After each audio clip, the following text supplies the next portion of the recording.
Hey guys, welcome back to another video. आप देख रहे हैं लॉ एंड फैक्ट्स। तो आज के वीडियो में हम लोग जानेंगे कि पुलिस की नाकामी, पुलिस की मनमानी और उनका निष्पक्ष तरीके से जांच न करना कैसे एक भोपाल के डीआईजी पर भारी पड़ गया। आइए जानते हैं इस वीडियो में आगे। तो मध्य प्रदेश उच्च न्यायालय यानी कि एमपी हाईकोर्ट की ग्वालियर पीठ ने वर्तमान में भोपाल के उप महानिरीक्षक डीआईजी पद पर तैनात अधिकारी को एक हत्या के मामले में साक्ष्य को यानी कि एविडेंस को जानबूझकर दबाने के लिए 5 लाख रुपए का जुर्माना भरने का निर्देश दिया है, जब वह दलित जिले में पुलिस अधीक्षक के पद पर तैनात थे। तब का यह मामला है और अब उन पर, जो कि एक डीआईजी हैं, भोपाल के डीआईजी हैं, अब उन पर 5 लाख रुपए का जुर्माना भरने का निर्देश दिया है। तो पुलिस की नाकामी, मनमानी और निष्पक्ष तरीके से जांच न करने पर यह पूरा निर्णय लिया गया। तो पूरे मामले को विस्तार से समझते हैं आगे इस वीडियो में। इस निर्णय के साथ ही न्यायालय ने पुलिस महानिर्देशक को उक्त अधिकारी के विरुद्ध विभागीय जांच शुरू करने का भी निर्देश दिया है। यानी कि इस निर्णय के बाद साथ साथ यह भी निर्देश दिया गया कि उनके खिलाफ जांच भी शुरू की जाए।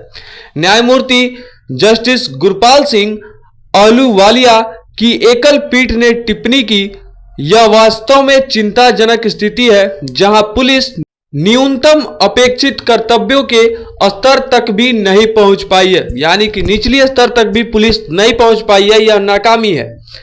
न्यायालय उस याचिका पर विचार कर रहा था जो एक हत्या के मामले में दायर की गई थी।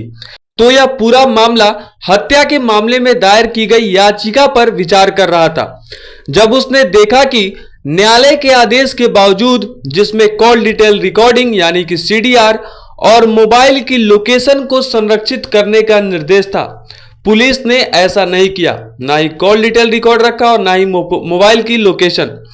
हालांकि ट्रायल कोर्ट ने कोई कार्रवाई नहीं की, जिससे आरोपी को उच्च न्यायालय का रुख करना पड़ा। अपीलकर्ता आरोपी के वकील ने कहा कि कॉल डिटेल और लोकेशन आदि को संरक्षित करने का निर्देश 2 वर्षों की समय सीमा के भीतर दिया गया था और भले ही पुलिस ने पहले आश्वासन दिया था कि इस पर कार्रवाई की जा रही है, उन्होंने जानबूझकर कोई कार्रवाई नहीं की। यानी कि अपीलकर्ता का ऐसा कहना था कि कोई कार्रवाई नहीं किया गया, आश्वासन देने के बाद भी कि कार्रवाई की जाएगी, लेकिन कोई कार्रवाई नहीं हुई। पुलिस की ओर से पेश वकील ने घटनाक्रम का ब्यौरा दिया। कहा गया कि तत्कालीन थाना प्रभारी यानी कि एसएचओ ने तत्कालीन पुलिस अधीक्षक, जो कि अब डीआईजी हैं, उनको रिकॉर्डिंग संरक्षित करने हेतु पत्र भेजा था और बाद में उन्होंने यह अनुरोध साइबर सेल को अग्रेसित कर दिया। इसके बाद तत्कालीन एसपी का स्थानांतरण हो गया। वकील ने आगे कहा कि ट्रायल कोर्ट के आदेश का पालन सुनिश्चित करने के लिए तत्कालीन एसपी ने नए एसपी से राज्य अपराध रिकॉर्ड ब्यूरो यानी कि एससीआरबी सर्वर से डेटा प्राप्त करने का अनुरोध किया। ऐसा पुलिस की ओर से जो वकील थे उनका कहना था। आइए अब जानते हैं आगे मामले में क्या कहा गया। इसके अनुसार कहा गया कि डेटा प्राप्त कर लिया गया है और इसे वर्तमान एसपी न्यायालय में प्रस्तुत करेंगे। यह भी कहा गया कि एसएचओ ने ट्रायल कोर्ट के समक्ष गलत बयान दिया था कि संबंधित रिकॉर्ड प्राप्त नहीं हुआ। यानी कि ऐसा कहा गया कि एसएचओ ने ट्रायल कोर्ट में गलत बयान दिया था कि रिकॉर्ड प्राप्त नहीं हुआ है, जबकि रिकॉर्ड प्राप्त हो गया है। उच्च न्यायालय ने फिर तत्कालीन एसपी से स्पष्टीकरण मांगा। अपने अंतिम आदेश में न्यायालय ने पाया कि तत्कालीन एसपी को कॉल डिटेल और मोबाइल की लोकेशन उनके आधिकारिक ईमेल आईडी पर प्राप्त हो गई थी, लेकिन उन्होंने इसे किसी को भी, यहां तक कि न्यायालय को भी जानबूझकर नहीं बताया। तो आदेश के अंत में ऐसा पाया गया कि जो भी तत्कालीन एसपी थे उनको कॉल डिटेल और मोबाइल लोकेशन सब के बारे में ईमेल आईडी पर डाटा प्राप्त हो गई थी। इस प्रकार न्यायालय ने कहा कि तत्कालीन एसपी ने न्यायालय के साथ धोखा किया है, क्योंकि उन्हें सब पता थी डिटेल के बारे में, लेकिन फिर भी उन्होंने नहीं दिया। न्यायालय ने कहा, प्रकरण में वादी की ओर से रखे गए तर्कों के आलोक में यह स्पष्ट है कि श्री मयंक अवस्थी और तत्कालीन एसपी दातिया ने कम से कम एक पक्ष के स्वतंत्र और निष्पक्ष जांच एवं निष्पक्ष न्याय के मौलिक अधिकारों का उल्लंघन करने का प्रयास किया है, यानी कि फंडामेंटल राइट का वायोलेशन करने का प्रयास किया है। यह स्पष्ट है कि श्री मयंक अवस्थी को कानून का कोई सम्मान नहीं है और वह पुलिस अधिकारी के रूप में अपनी मनमर्जी और इच्छा अनुसार कार्य करते हैं, जिससे कानून की पूरी तरह से अनदेखी होती है। श्री मयंक अवस्थी तत्कालीन एसपी दातिया, वर्तमान में डीआईजी भोपाल का आचरण एक वरिष्ठ पुलिस अधिकारी से अपेक्षित मानकों से बहुत ही निम्न है और यह कानून के विरुद्ध है, ऐसा न्यायालय का कहना था डीआईजी को लेकर, जो कि भोपाल के डीआईजी और तत्कालीन एसपी को लेकर। ट्रायल कोर्ट का आचरण, आइए जानते हैं इस मामले में ट्रायल कोर्ट का क्या आचरण रहा।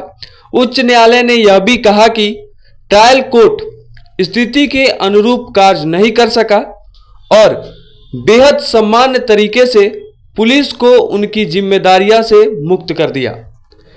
किसी भी कारण से दस्तावेजों को छुपाना न्याय प्रणाली के लिए हानिकारक होता है और जब यह जानबूझकर किया जाता है तो यह और गंभीर बन जाता है।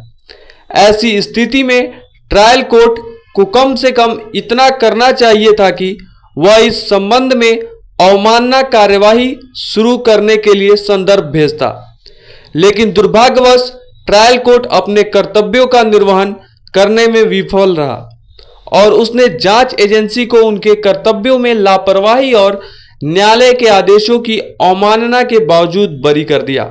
न्यायालय ने यह सब आगे कहा, इसलिए उच्च न्यायालय ने ट्रायल न्यायाधीश को तत्कालीन एसपी के विरुद्ध अवमानना कार्रवाई शुरू करने का निर्देश दिया, यानी कि एसपी के विरुद्ध कार्रवाई करने का भी निर्देश दिया गया। तत्कालीन थाना प्रभारी और वर्तमान एसएचओ के आचरण के संबंध में न्यायालय ने ट्रायल कोर्ट को यह तय करने की स्वतंत्रता दी कि वह उनके विरुद्ध कार्रवाई करना चाहेगा या नहीं। तो आपको ये पूरा इंफॉर्मेशन कैसा लगा और पुलिस की ऐसी मनमानी और निष्पक्ष तरीके से जांच न करने पर आपकी क्या प्रतिक्रिया है, क्या राय है, कमेंट सेक्शन में जरूर बताइएगा। वीडियो अच्छा लगे तो लाइक कीजिए, दोस्तों में शेयर कीजिए और ऐसे ही अधिक जानकारी के लिए हमारे चैनल को सब्सक्राइब कीजिए। मिलते हैं नेक्स्ट वीडियो में, तब तक के लिए बाय।